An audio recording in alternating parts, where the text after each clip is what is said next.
Nesta manhã de terça-feira, dia 17 de fevereiro, o que acaba de acontecer em Brasília não é mais uma manchete comum. É um sinal de ruptura institucional, um movimento que nos corredores do poder já está sendo tratado como o começo de uma nova fase política. E não sai antes do final, porque eu vou te mostrar como isso conecta Lula, Alexandre de Moraes, o caso Banco Master e até Donald Trump numa única guerra de poder que pode explodir antes de 2026. Aqui é o Pátria Sem Filtro, e eu preciso te contar por que o caso Banco Master voltou a explodir com medidas duras e desdobramentos que colocam gente graúda em modo de alerta máximo e fazem o Planalto apertar o passo para tentar controlar o estrago. Por que eu estou dizendo isso com tanta clareza nesta manhã? Porque esse caso não ficou no passado, não morreu na gaveta.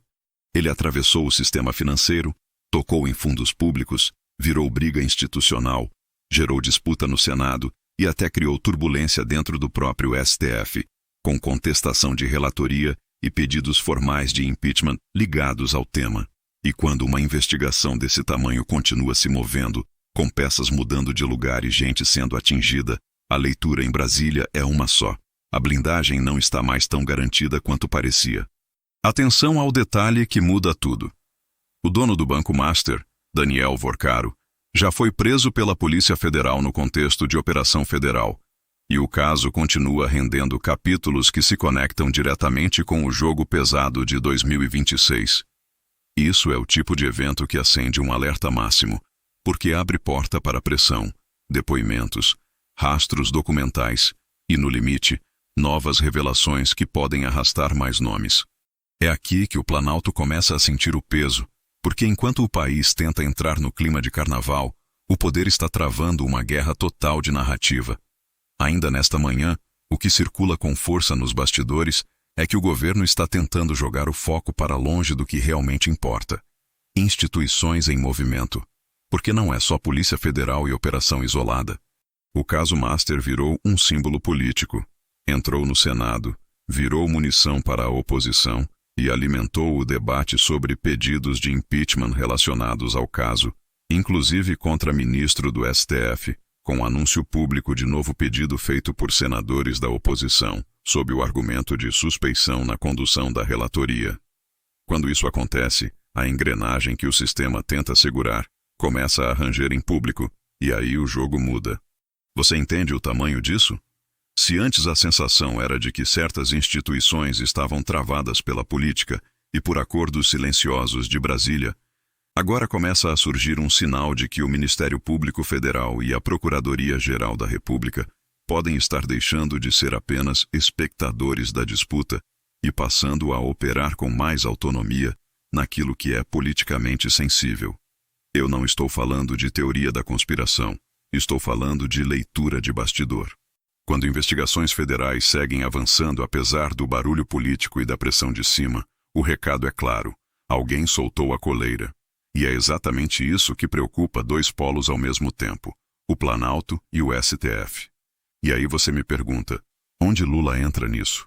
Entra no ponto mais óbvio e mais desconfortável, que é a narrativa. O Planalto tenta atravessar esse período blindado por imagem, por agenda internacional e por simbologia popular. Só que a própria semana já mostrou que o governo está nervoso com a exposição pública no carnaval. Veja só, depois de polêmica nas redes, Janja decidiu não participar de um desfile que era lido como pró-Lula.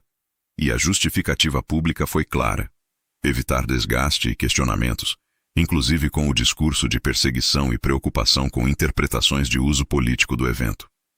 Isso não é fofoca, isso está noticiado. Ou seja, a esquerda pode tentar posar de tranquila, mas os movimentos concretos mostram cautela. E cautela em Brasília quase sempre é sinônimo de medo de repercussão negativa. Porque quando existe um ambiente de investigação pesada, de pedidos acumulados no Senado e de tensão institucional crescente, qualquer faísca vira incêndio. O carnaval, em vez de anestesiar o país, pode virar amplificador de crise. Agora vem a parte que ninguém quer dizer com todas as letras, mas que todo mundo sente. O caso Master não virou só caso policial, virou campo de batalha institucional.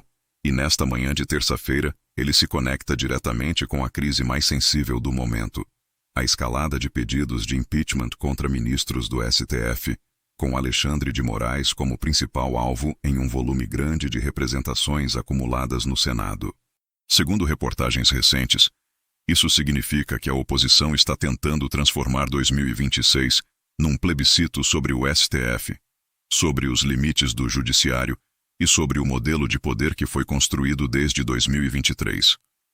O Planalto sabe que, se essa pauta ganha tração real, o governo perde o conforto que teve nos últimos anos ao jogar sempre na defensiva e chamar qualquer reação de extremismo ou golpismo. E tem mais. O próprio caso Master aparece como combustível nessa engrenagem porque virou argumento concreto para novos movimentos no Senado. Senadores da oposição estão usando o caso para justificar pedidos formais, para pressionar por CPIs e para questionar condutas de ministros. Isso é enfraquecimento político real, sim, porque quando o Congresso começa a ser pressionado a agir formalmente, mesmo que ainda não haja votação imediata, o custo político de manter tudo na gaveta aumenta exponencialmente. E a oposição sabe disso, por isso está martelando o tema. Enquanto isso, Lula tenta também jogar no tabuleiro internacional, e aí entra Donald Trump. Há pouco tempo, Lula confirmou que deve ir a Washington para um encontro com Trump, após telefonema entre os dois e negociações de agenda. Isso por si só é uma aposta arriscada. Lula quer sinalizar protagonismo global, mostrar que ainda tem peso fora do Brasil, mas o problema é que quando a casa está em turbulência interna, qualquer movimento externo vira alvo fácil de crítica e desgaste. A direita vai usar isso para dizer que ele está fugindo dos problemas reais, e até parte da esquerda pode achar esquisito ele ir correndo falar com Trump enquanto o país ferve. Então pensa comigo, pressão institucional aqui dentro, pauta de impeachment de Moraes crescendo, investigação sensível no radar. Carnaval virando campo minado e Lula tentando vender força internacional no encontro com Trump. O resultado é um só. O governo tenta correr para a frente, mas a crise corre atrás. E corre mais rápido. Agora eu preciso ser muito direto com você nesta manhã. Tem gente tentando vender a ideia de que está tudo sob controle, de que a narrativa resolve, de que basta o governo falar em golpismo que tudo se acalma. Só que narrativa não segura quando a Operação Federal segue produzindo fatos concretos. Há personagens centrais já atingidos por prisões e medidas judiciais pesadas. Há o Senado sendo arrastado para o centro do furacão. Há um acúmulo de representações contra ministros do STF ganhando espaço no debate público. E quando essas 4 linhas se cruzam, o que nasce é exatamente isso aqui: guerra total. Não é guerra de rua. É guerra de poder institucional. É a guerra de quem manda na narrativa, de quem manda no ritmo das instituições e de quem consegue sobreviver politicamente até 2026 sem perder o controle do tabuleiro. E eu vou dizer o que muita gente está pensando, mas poucos têm coragem de falar em público. A esquerda está em crise porque sente que perdeu o monopólio do enredo. Repara nos sinais concretos. Recuos de última hora e cautela extrema no carnaval para evitar desgaste, tensão permanente no Congresso com a pauta do STF voltando toda hora, e o caso Master reaparecendo como uma bomba que não dá para apagar com nota oficial ou entrevista defensiva. Quando a esquerda finge normalidade enquanto faz movimentos claros de contenção de danos, você sabe que a crise é real e que o medo é grande. O ponto que muda o jogo nesta manhã de 17 de fevereiro é o seguinte: se esse ambiente continuar escalando nas próximas semanas, Lula vai ter de escolher entre 2 estratégias, e as 2 são ruins para ele. Ou ele dobra a aposta na narrativa de vítima e tenta transformar tudo em perseguição, inimigos, golpismo, extremismo, chamando todo mundo que questiona de fascista. Ou ele é obrigado a engolir em silêncio o avanço de uma pauta que ele não controla mais, a pauta institucional.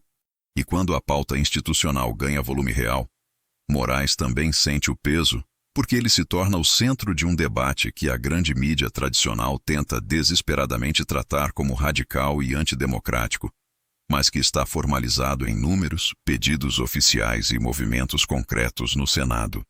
E aí eu fecho com a pergunta que realmente importa nesta terça-feira.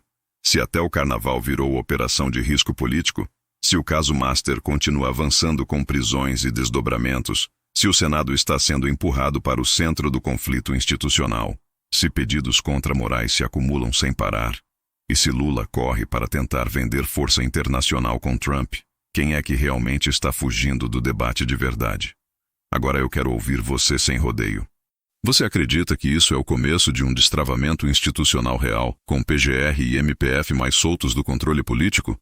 Ou você acha que, no fim das contas, tudo volta para a gaveta e para os acordos silenciosos de Brasília, como sempre aconteceu?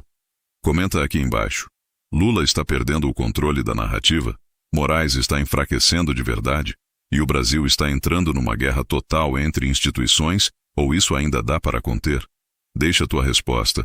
Compartilha esse vídeo com quem precisa entender o que está acontecendo de verdade em Brasília e se inscreve no Pátria Sem Filtro, porque aqui a gente não tem medo de falar o que a grande mídia esconde.